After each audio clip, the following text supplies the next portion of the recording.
I wasn't recording. Hopefully I am this time. Hi YouTube, welcome back to my channel. Today I wanted to sit down and film my labor and delivery story because I had my daughter on March 29th, and I just wanted to record it so I have it forever and I can remember to look back on it, and so I can share my experience with you guys, because I had an unexpected experience. I thought that it was going to be like all traumatic, and I just, every birth is different. You really realize that after you go through birth yourself, like I really did. So for starters, I was 40 weeks on March 25th. That was my due date.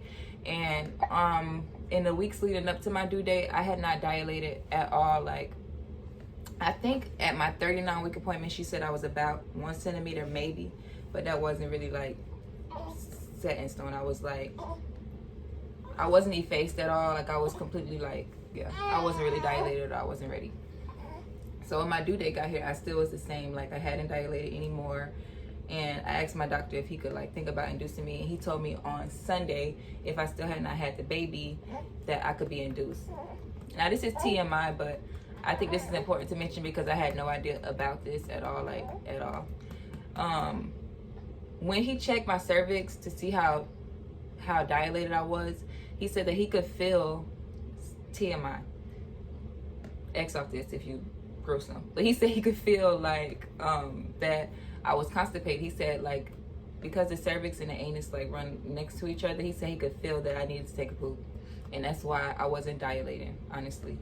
So I tried the midwife's brew the next day, and yeah, it worked. So I didn't go into labor, but I did feel some contractions. So, and that was like 40 weeks, 2 days, something like that. The next day I had took a shower. My sister and my boyfriend, they were here. Like, I took a shower, and when I stood up by the door, like I felt like I peed on myself. This was Friday night, like 12 o'clock. So it really was Saturday early.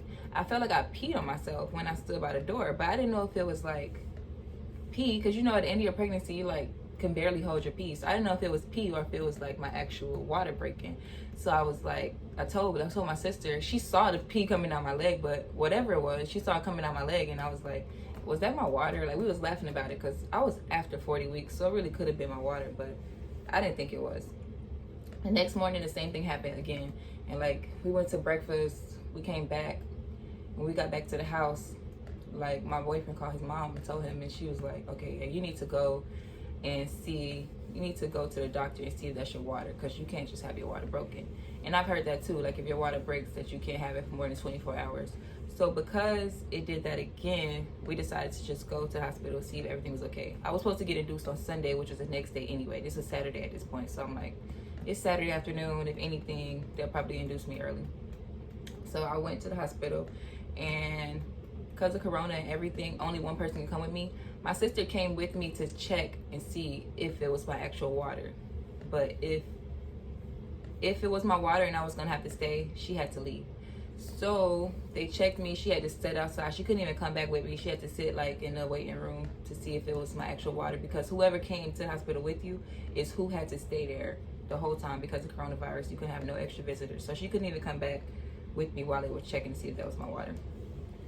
So they checked to see if that was my water. It actually, they said it wasn't. They said that they do like a test with a piece of paper, and they said it's supposed to turn blue if that's your amniotic fluid. And they said that it wasn't my water that was broken, but I think she was sleeping, because she was very active when she was inside me. So I knew that like she was healthy and well. But when I got there that day to get checked, she just was like very lazy. I think she was sleeping for like the first couple of hours I was there, and they were like, her movement was like really flat, and they didn't like that. And then because I was past my due date, my amniotic fluid was getting low, so they wanted to get her out, and they decided to, instead of inducing me on Sunday, they decided to induce me on Saturday. So that was all around 4 p.m. I was having no contractions or nothing. Like, I didn't have no other signs. That was around 3 or 4 p.m. So they decided to admit me, and I told my boyfriend. He came or whatever. And like I was by myself until he got there, like, because my sister had to go home. So that was maybe around 5 or 6. They started the induction process, and they told me they were gonna put Cervidil, which is like a tampon they put up in your cervix, and it makes you It makes your cervix thin out, I think. Yeah, it thins your cervix so you can start contractions. That's what it does. So I got Cervidil at around 6 p.m. And once I got it, like, I started to get contractions. They were slow at first. They started real slow, like real slow and painless. Like, I could see them. As a matter of fact, when I got to the hospital, I was having contractions, but they weren't painful contractions, and they weren't nothing that you would really notice. But once they put me on the monitor, when they were checking my amniotic fluid to see if it was my amniotic fluid, they already saw contractions, but they weren't nothing powerful or painful or nothing. But once they gave me the Cervidil, I started having more contractions, and they were like more frequent, and like I would say they were coming like every 5 minutes, every 3 minutes, every 5 minutes, something like that. Once I got the Cervidil. But they told me that I was gonna be on Cervidil all night. And I have a friend, she went to the hospital on Friday, the same process. She got Cervidil all night, and in the morning they was gonna start Pitocin once her cervix thinned out. And she ended up being in the hospital for 3 days. She didn't have that baby till Sunday. So me going off her experience, I thought that, okay, I'm getting a Cervidil tonight, I may have her tomorrow night, because the Cervidil doesn't actually cause contractions, it just thins your cervix, and the Pitocin is what causes contractions. So they said they were going to give me Cervidil overnight for 12 hours, and at 6 a.m. I'd get the Pitocin. That was the plan. They also asked me as soon as I got there, like, if I planned on getting an epidural. Yes, they asked me, and then she told me I can have it whenever I want it, because she said my doctor doesn't allow any other kind of pain medication, only an epidural. So she was like, whenever you're ready for your epidural, just let me know, because that's the only kind of pain medication you can get. So yeah, 6 p.m. I got the Cervidil. 7, the contractions started coming. 8, they were coming. They still weren't that painful. I would say probably to about 9 or 10 o'clock, they started to be painful. And when I say painful, I don't mean like I was pulling out my hair, screaming, crying, nothing like that. Nothing like that happened to me during my whole labor, honestly. I never was like crying. I never was screaming. I never was in extreme pain. I felt like it was period cramps. But like, that's exactly what it felt like a cramp, and a cramp that just like rises and falls, rises. That's what it felt like to me. And it was never like, I have high pain tolerance. It was never nothing extreme. It was just constant. So that's what made it annoying. Like, I would have a cramp or a contraction or whatever, and then it would fade. And literally within 30 seconds or a minute, another one started coming, to the point where I was like, okay, why is this? Y'all said this was just supposed to thin my cervix, not put me into labor. But it felt like I was in like full-blown labor, because I kept getting contractions back to back to back to back to back to back to back to back. So like around 11 o'clock, 10 o'clock, I told her, like, I don't know, maybe we might have to take this out. 11 o'clock, I was like, okay, yeah, this is gonna have to come out. I don't know how long I can keep it. She was like, I'll take it out whenever you're ready. I just want you to be comfortable, because I was getting Pitocin the following morning anyway. So that was just something to start my labor lightly. 12 o'clock, I told her it had to come out. It was supposed to stay in for 12 hours. I only kept it in for 6 hours. And after that, I told her it had to come out. They took it out at 12, and I kept having contractions. She was like, this is gonna slow your contractions. I would say it went from every 1 minute to like maybe every 2 minutes, but I kept having contractions, and they were painful. But they were, like I said, on the scale from 1 to 10, my contractions never got more than a 5. Like, they were good. But it still was annoying, and I still was in pain, and I couldn't sleep, and I was very sleepy. So I was like, okay, when am I gonna get this epidural? Mind you, I had not had Pitocin yet, and around all this time, I think at 12 o'clock, I was still 1 centimeter dilated. Like, I had not dilated anymore either. So I still was like, okay, let me get to 5 centimeters, and I'll go ahead and get my epidural. So I think I got to 2 centimeters at about 1 a.m. or something like that. And then at 2 a.m., I tapped out. I was like, can I have my epidural? Like, it was like 2:15. And they went ahead and gave it to me. And I was like, by the time they gave it to me and they checked again, I was at a 3.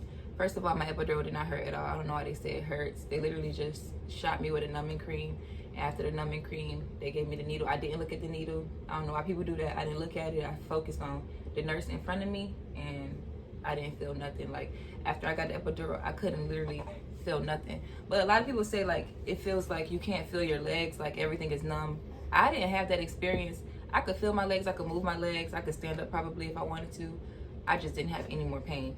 So it was perfect. I was able to sleep. I slept from I actually got the epidural around 3 o'clock maybe. And I slept from 3 all the way to 5 or 6. At 6 a.m., I was 3 centimeters dilated. And they were like, okay, we're going to start the Pitocin. Remember, that was the plan.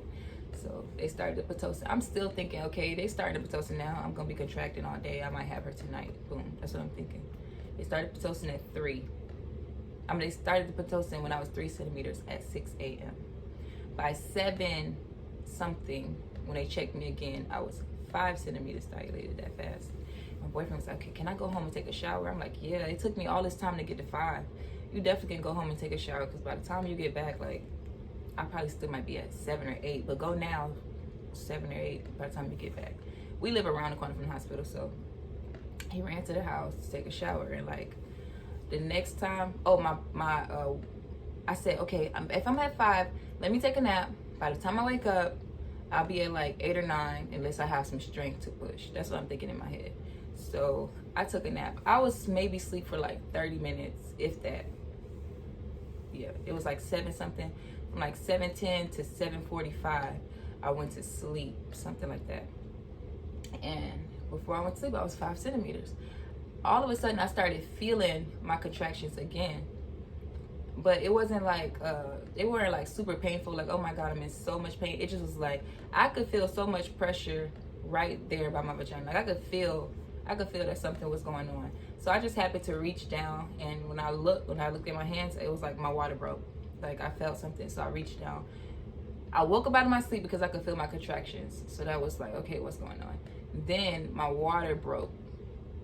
And I asked for some more epidural too. So I got all of this at the same time. My water broke. She checked me, and I was 9.5 centimeters, and the baby head was right there, about to come out, literally. So from 7:10 to 8 o'clock, I went from 7 to 8, I went from 5 centimeters to 10 centimeters. The baby head was about to come out, literally. So I had to call my boyfriend, like, get back here right now. Luckily, we live around the corner, so he came right back in time. And when he got there, like, the nurse showed him the baby's head.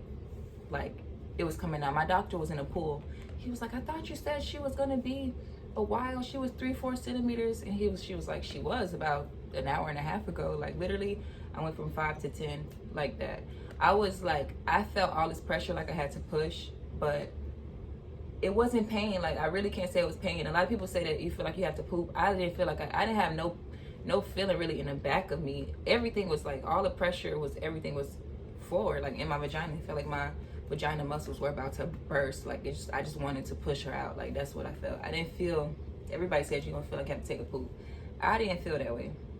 I felt like I'm ready to push this baby out. I could feel her just sitting there ready.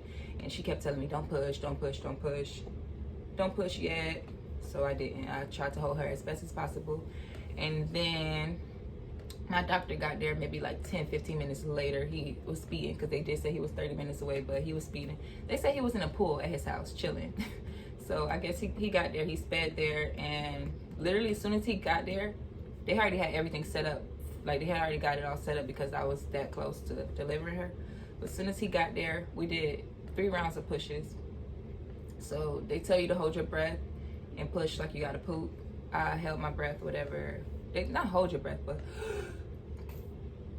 like you gotta poop. I did that every time a contraction came, and I got 3 rounds of that done before I had her. So you hold you breathe in and then push for 10 seconds. I did that 3 times, and she was out. I didn't have any pain like that, like pushing her out. It was like a huge relief. There was no pain. I had a tiny tear that he couldn't even see. Like, when she came out, I asked her, I was like, did I tear? Like, is she good? Everything.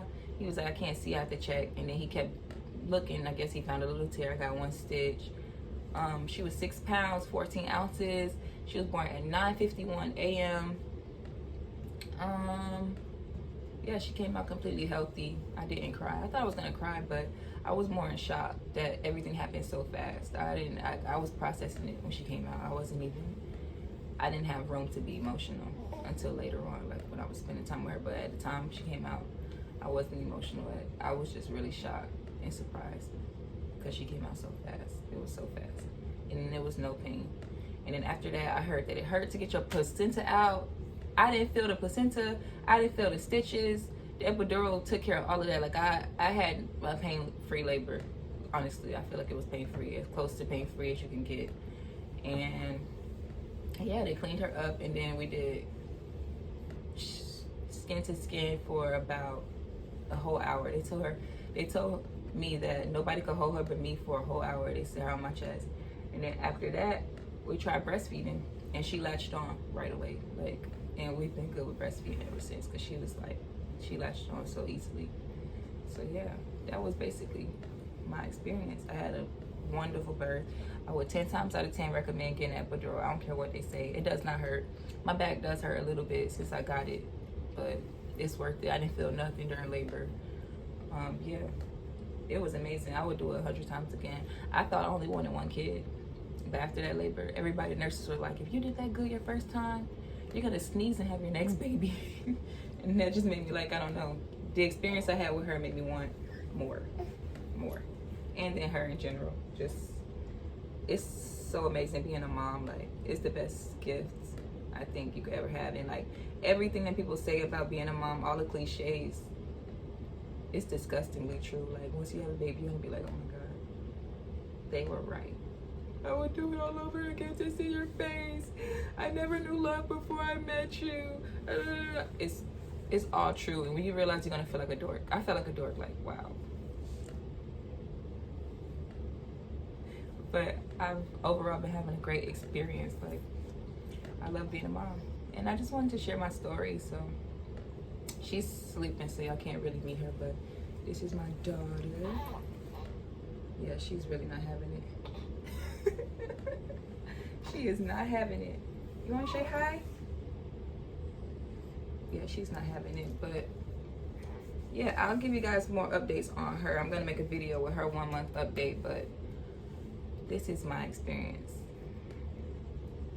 That was my experience, and I had a wonderful experience. Like I said, I would 10 out of 10 recommend getting an epidural. I would 10 out of 10 recommend having a kid.